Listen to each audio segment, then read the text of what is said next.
Asia Capital and Asia Securities have today turned out to be a force to be reckoned with, and is one of the most respected entities in the financial industry, in the stock market, and the financial services as a very much respected, well recognized stock brokering company.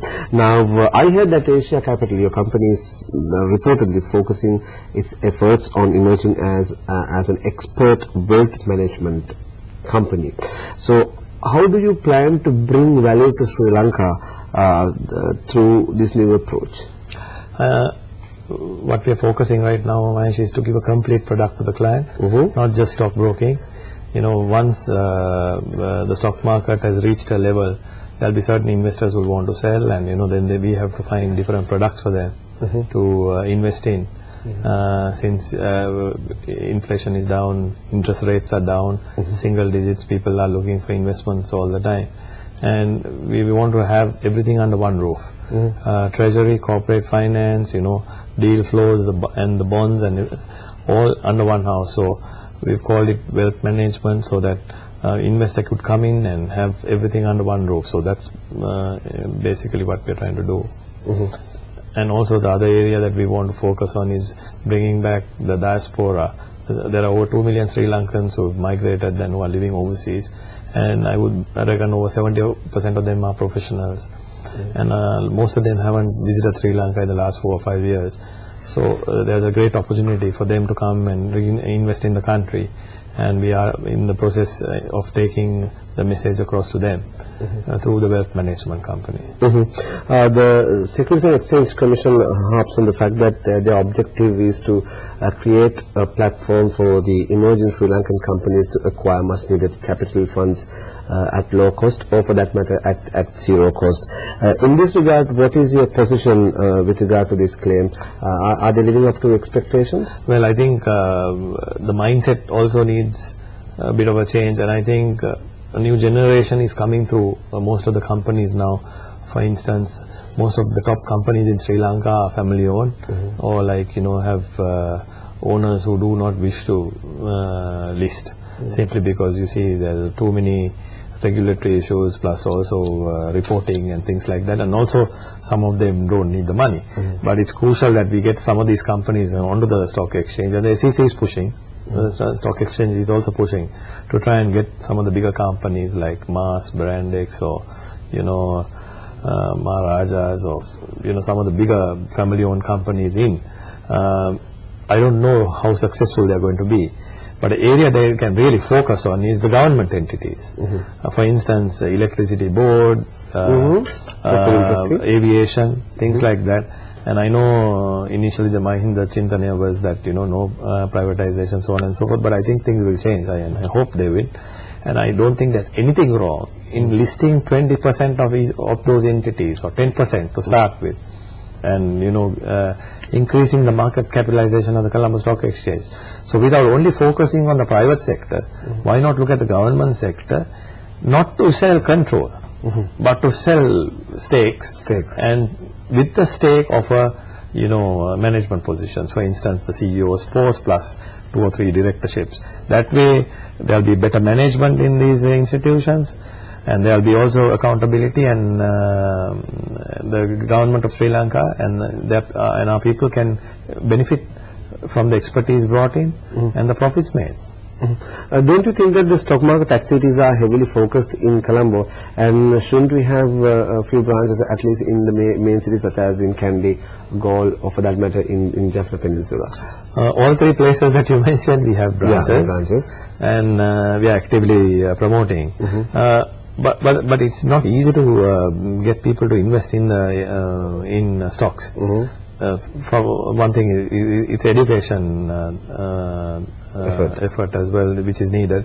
I think we have to bring stocks into the curriculum, and bonds as well, and I think they have already. So you may see that area growing in the near future, but we are in all these places, in Kurunegala, in Galle, Matara, and we just opened in What I'm trying to say is, Jaffna. like, even though we have branches, of course I agree that the branches are there, but the Activities are very Yes, confined. yes. I think it will take time, and also the fact that, you know, our per capita income is only $2,000. We don't have a mass scale sort of middle class. It's the top 10% are concentrated in Colombo, and I think that's the market at the moment. Now, as we move into the tail end of this discussion, I will divert this discussion into, once again, back to sports. A very, very important question that I need to ask from you is that you are a member of the interim committee, Mr. Ratna. That's right. Right? The SLRFU, the legally appointed, elected, the controlling body was dismantled and interim committee was appointed. And some of the people in rugby, some are your friends, some are your enemies, some are your critics, who point out that you were on the verge of being elected as the president of SLRFU. But the opportunity was not given because there was much hope on you, because you have you have claimed certain successes and people have faith in you. But one disadvantage to you is that sometimes it has been very questionable why you are still sitting in the interim committee. I mean, you are the next president-elect, and people had a lot of hopes on you, given the fact that you have an impressive track record. But you have today become a silent member of the interim committee, and this interim committee turns out to be another copper where they keep false promises of holding the AGM, but they have only succeeded in postponing and thereby letting down the rugby fraternity in Sri Lanka. You are also part of that team. Right. That's true, Mahesh. What happened was, yes, I was to be the next president, and then the elections were postponed and the interim was put in by the Honorable Minister. In October this year, the president called me and spoke with me, and he wanted me to join the interim committee. And the reason for that was that he wanted a smooth transition, or he had got a lot of complaints, and I think he spoke to the minister, and that was why I was appointed. The reason I took it up was that it was made clear to me that the election would be held in January, and they needed my help as well. For one thing was that since I was going to take over, they wanted it to be a smooth transition. The other was that the IRB meeting in November was crucial for us, because they were talking about suspending us immediately. And if that happened, we would not have any international fixtures. We would become the pariah of rugby in world rugby, and we would really it would be an uphill battle even if we got elected once again to get membership. So thinking looking at the bigger picture, I decided to come into the committee for that reason, and I haven't been silent.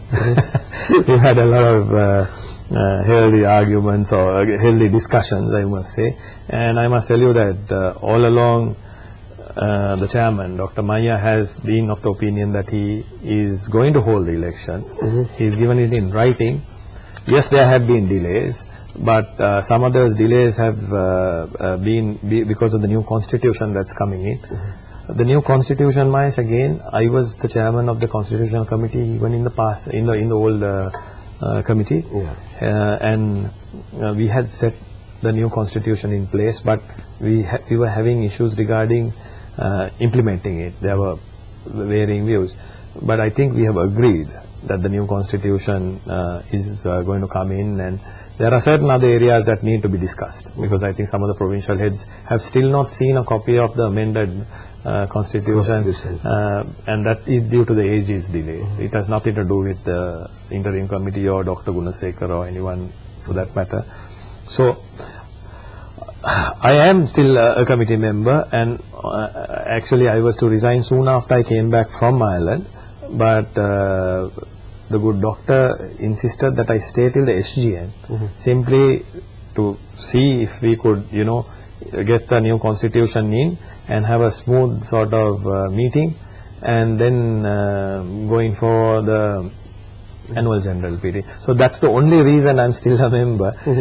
Initially I came in on the request of the president and president of the interim committee. the president of the country. His Excellency President Mahinda Absolutely, Rajapaksa. yeah. I'm sure that HC would have made that invitation on merit basis. But I have a feeling that sometimes you are being used, and you are being used as a scapegoat.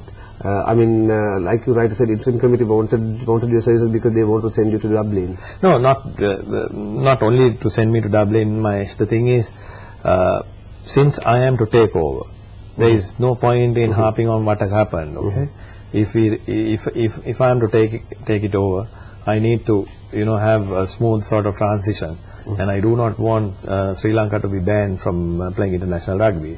So I mean, there's no point in taking administration over then. Yeah. So that was one of the reasons, and I believe that the SGM is also crucial, that we need to sit down and get all the provinces together in one room and sort this out, because otherwise the future of Sri Lanka rugby is in dire straits at the moment. Yeah.